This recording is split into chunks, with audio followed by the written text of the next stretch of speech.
Hey everyone, welcome back. In today's video, I am going to show you how to deactivate your Square account.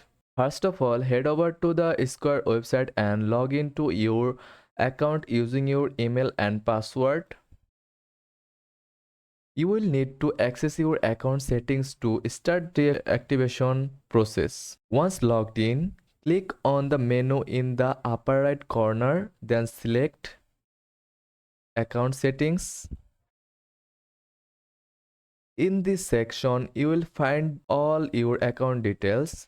Scroll down to the bottom of the Business tab and you will see an option Deactivate your business.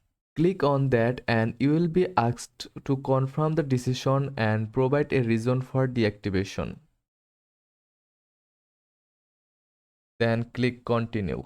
Then enter your password. Then click Confirm. Then click Deactivate.